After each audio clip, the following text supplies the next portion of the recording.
Kain tayo guys, kamote. Ayan o, mainit pa siya.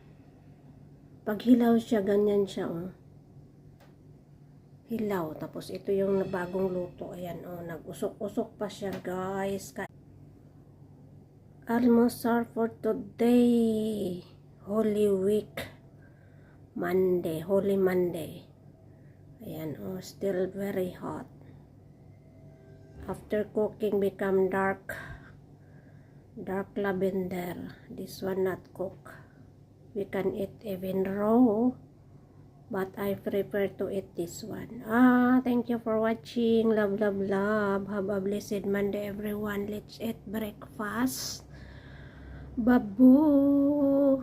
Bye. Ayan, mainit pa siya. Oh, hindi ko tinanggalan ng balat.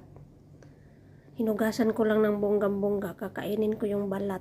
Mas lalong mataas yung fiber. Oh, di ba?